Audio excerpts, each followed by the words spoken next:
जिससे पूरी ह्यूमैनिटी पर इस पे फ़र्क पड़ा, जिसकी वजह से ह्यूमैनिटी आज जहाँ पर है, उसकी वजह से पहुँची और उसको जाके ख़त्म कर फ्यूचर में ज़्यादा आगे चले जाएँगे या फ्यूचर में कम आगे जा पाएँगे या हो सकता है ह्यूमैनिटी ही ख़त्म हो जाएगी या साइंस को दबाया गया शुरुआत से। नया सोचना या नई सोच खतरनाक है इंसानियत के लिए। कुछ लोग उसमें आगे थे, कुछ लोग पीछे थे और इसका कंट्रीब्यूशन ही ह्यूमैनिटी में सबसे ऊपर रखा जाए। फेलियर हैंडल किए होंगे, पार्टिसिपेट करके उसमें भागने में, मेहनत करने में, लेकिन वो फेल हो गया तो सोचना शुरू करता हूँ ग्रेटर माइंड कौन हुआ, फ्यूचर बिल्कुल ही अलग होता। ग्रेट माइंड क्या है और उससे भी ग्रेटेस्ट क्या चीज़ है या होनी चाहिए थी। सोचिए, मैं आंसर नहीं दूंगा, मुझे तो सिर्फ आपको टॉपिक तो अच्छे लेके आता हूँ यार। Calculating trust.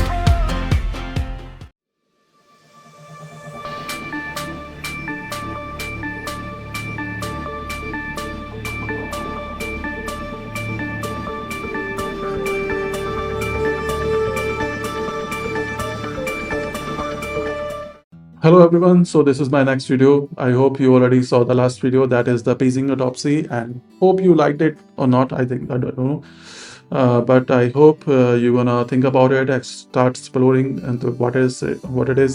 So head back to your next video, and that is the inconsequentiality of the great minds. Topic तो अच्छे लेके आता हूँ यार, ये तो आपको मानना पड़ेगा। नहीं तो इस टॉपिक में हम क्या एक्सप्लोर करना चाहते हैं, तो अगर आप सोचना शुरू करेंगे कि सबसे पहले तो आप वर्ड का मीनिंग सोचते हैं कि भाई क्या मतलब है इसका, फिर चेक करते हैं कि इसका मतलब क्या है। और ग्रेट माइंड तो खैर पता ही है कि क्या मतलब हुआ इसका। इनकॉन्सिक्वेंशियलिटी का मतलब क्या होगा।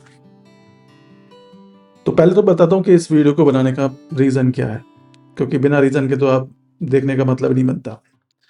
इस वीडियो को बनाने का रीज़न या इस टॉपिक के पीछे का जो रीज़न है कि मैं ऐसा क्यों बना रहा हूँ या इस पर क्यों डिस्कस करना चाहता हूँ या आपको क्यों बताना चाहता हूँ ये चीज़ ज़्यादा इम्पोर्टेंट है कि नहीं है, वो इसलिए क्योंकि होता क्या है कि हमें ऐसा लगता है कि कोई पर्टिकुलर पर्सन जो भी हिस्ट्री में रहा हो, जिसने कोई काम किया हो ऐसा जिससे पूरी ह्यूमैनिटी पर इस पर फ़र्क पड़ा, जैसे कोई साइंटिस्ट रहा हो, कोई ऐसा फिलोसफर रहा हो या कोई ऐसा मेडिकल पर्सन रहा हो या कोई भी ऐसा पर्सन जिसकी ने अपना कोई ऐसा कंट्रीब्यूशन दिया हो ह्यूमैनिटी में, जिसकी वजह से ह्यूमैनिटी आज जहाँ पर है उसकी वजह से पहुंची है।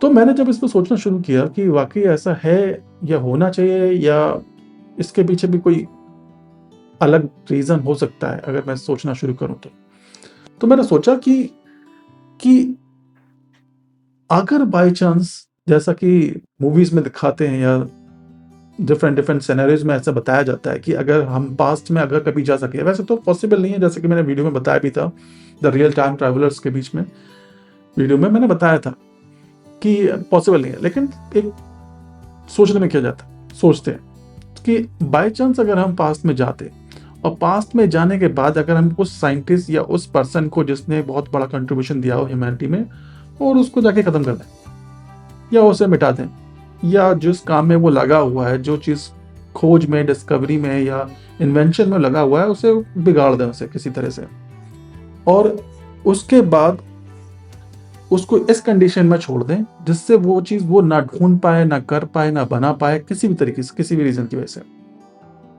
और उसे भटका दें तो, और वापस आए तो वापस आके क्या देखेंगे। पॉसिबिलिटी बहुत सारी हो सकती है कि क्या क्या पॉसिबिलिटी जो मूवीज में दिखाई जाती हैं, क्या वैसे ही बनेंगी या कुछ और भी हो सकता है। क्या होगा, क्या हम उसी लेवल पे अटके रह जाएंगे, क्या हम फ्यूचर में ज़्यादा आगे चले जाएंगे या फ्यूचर में कम आगे जा पाएंगे, या हो सकता है ह्यूमैनिटी ही खत्म हो जाएगी या कुछ यहाँ से हम छोड़ के जा चुके, क्या हो सकता है। बहुत सारी पॉसिबिलिटी लोग सोचते हैं, दिखा चुके हैं मूवीज में, वीडियोज में। तो फिर मैंने सोचना शुरू किया कि जो साइंटिस्ट के नाम हम जानते हैं, पढ़ते हैं, सुनते आ रहे हैं, जिनकी प्रिंसिपल्स को, फॉर्मूलेस को, इन्वेंशंस को हम पढ़ते हैं, यूज करते हैं और जिनमें मॉडिफिकेशन करके हम आगे इतना बढ़ पाए हैं, क्या उनके अलावा कोई और पर्सन नहीं था जो उस चीज पे काम कर रहा था, सोच रहा था। अगर आप सोचना शुरू करें, ढूंढना शुरू करें, क्या वाकई ऐसा होगा।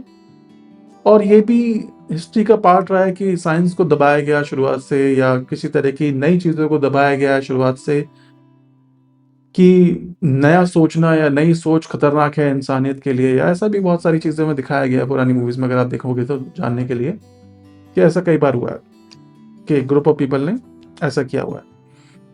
तो मतलब क्या है? मतलब ये है कि अगर वो चीज़ रोक दी जाए, कोई पर्टिकुलर साइंटिस्ट कोई इन्वेंशन या डिस्कवरी या जो भी उसने नई चीज़ कंट्रीब्यूशन दिया है ह्यूमैनिटी के लिए, वो ना करने दिया जाए, तो क्या इसके अलावा कोई और पर्सन नहीं होता उस टाइम पीरियड में, उसके आसपास के टाइम पीरियड में, या थोड़ा सा और लॉन्गर टाइम पीरियड में कोई ऐसा इंसान दूसरा नहीं होता क्या कि उसकी जगह वो फाइंड आउट कर पाता, वो थ्योरम, वो सिस्टम, या वो फॉर्मूला, या वो डिवाइस, या वो टेक्नोलॉजी कोई और नहीं कर पाता? क्या ये सही बात है? ऐसा हो सकता है? पॉसिबिलिटी है इस चीज़ की?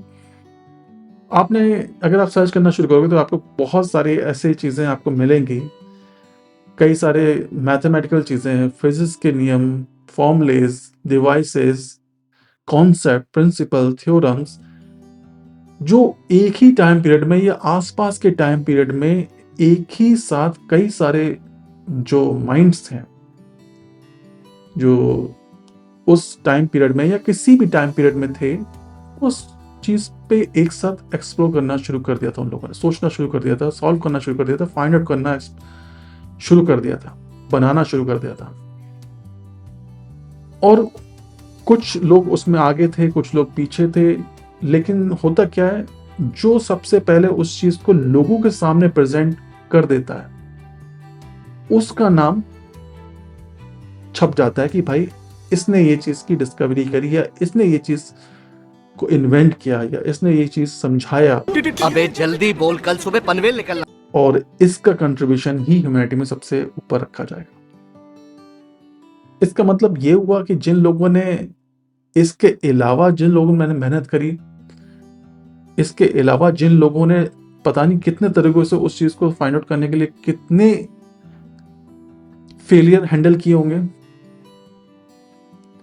सिर्फ उस कॉन्सेप्ट को फाइंड आउट करने के लिए, उस चीज़ को बनाने के लिए, पता नहीं कितने साइंटिस्ट या कितने और माइंड्स रहे होंगे जिन्होंने वही चीज़ फाइंड आउट करने की कोशिश की जो किसी एक पर्सन ने पहले कर ली और उसका नाम उसके साथ जुड़ गया। लेकिन वही बात होती है ना, अगर कोई रेस चल रही है, रेस की तरह ये चीज़, अगर कोई रेस चल रही है तो रेस में जो बंदा सबसे आगे रहता है, जो फर्स्ट आता है, फर्स्ट आने के बाद उसके पीछे और कितने लोग भाग रहे थे और उनकी क्या कंडीशनिंग थी, या उन्होंने कितना स्ट्रगल किया होगा उसमें पार्टिसिपेट करके, उसमें भागने में, मेहनत करने में, लेकिन वो फेल हो गए। हमें सिर्फ कौन याद रहता है? जो फर्स्ट आया। और वो फर्स्ट क्यों आया?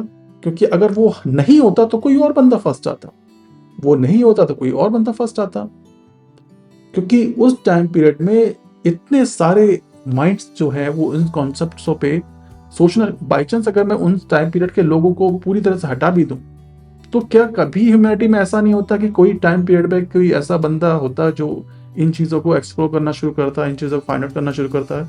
क्या कभी ऐसा नहीं होता? सोचिए, मैं आंसर नहीं दूंगा, मुझे तो सिर्फ आपको उस कंडीशन में डालना है जिससे आप खुद सोचना शुरू कर पाए।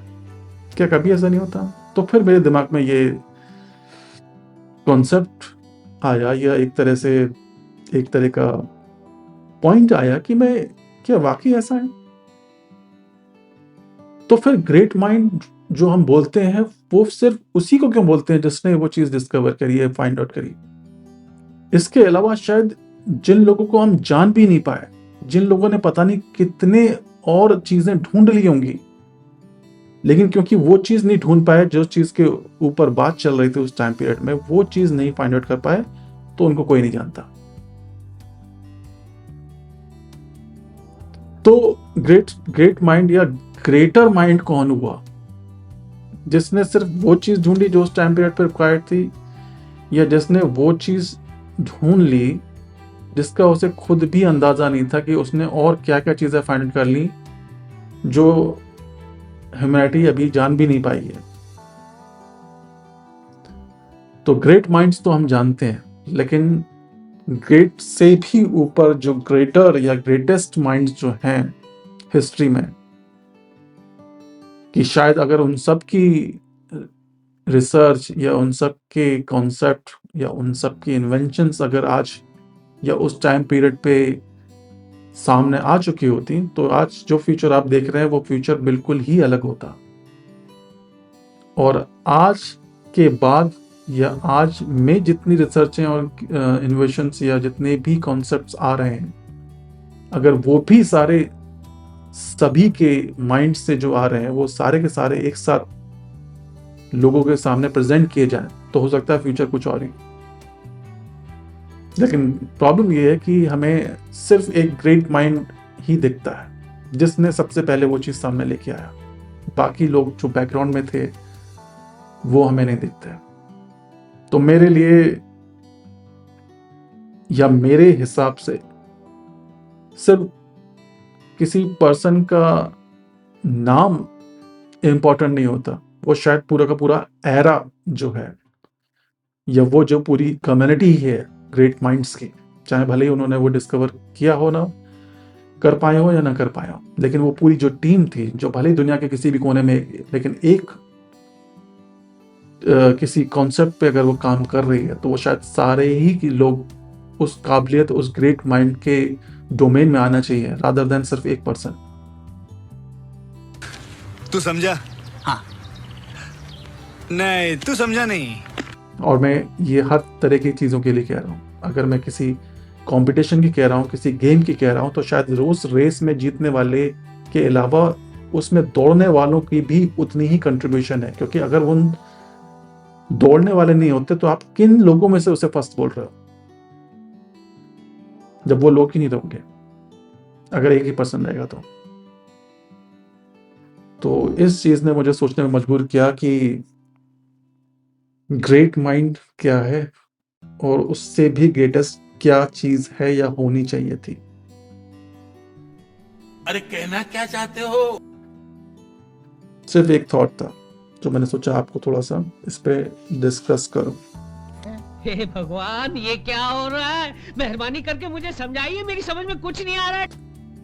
इस वीडियो में थोड़ा सा इतना ही रखता हूँ, बाकी डिटेल्स में एग्जांपल्स में या लोग सोचते हैं कि चलो इसमें सर आपने तो एग्जांपल दिया ही नहीं, आप कोट करो, आप कौन से प्रिंसिपल की बात कर रहे हो, कोट करो, आप कौन से साइंटिस्ट की बात कर रहे हो, कौन से एरा की बात कर रहे हो। अरे बताओ ना, क्या बताऊंगा। बताओ ना, थोड़ा सा बताओ, थोड़ा सा। तो इससे बताऊं क्या होगा? मैं आपको देता हूं, यहाँ पर लिखा होता है this year this scientist this concept principle and innovation, तो आप क्या होगा, आप उसको देख के संतुष्ट हो जाओगे, एक तरह की हैप्पीनेस कि चलो मुझे अब कुछ नहीं ढूंढना, मुझे और कुछ नहीं जानना, सर ने बता दिया, अब सर ने दिखा दिया है विद प्रूफ, तो उसका मतलब सही ही होगा, तो फिर मैं सर्च करके क्या करूं? तो वो चीज मुझे नहीं करना। अगर वाकई आप इंटरेस्टेड हो वो चीज सोचने में जो मैं समझाना नहीं भी चाह रहा हूं, लेकिन आप उस चीज को जानना चाहते हैं, ये क्या बात करता है यार? तो वो चीज आप खुद ढूंढिए। अगर उसी माइंडसेट पे आप चल रहे हो जिस माइंडसेट पे एक ह्यूमन को एक सर्टेन लेवल के बाद पहुंचना चाहिए। ठीक है, तो वीडियो में इतने लगते हैं और बहुत सारी चीजें आप खुद ढूंढिए, समझिए कि मैं क्या कहना चाह रहा हूँ। थैंक यू वेरी मच, मिलते हैं नेक्स्ट वीडियो।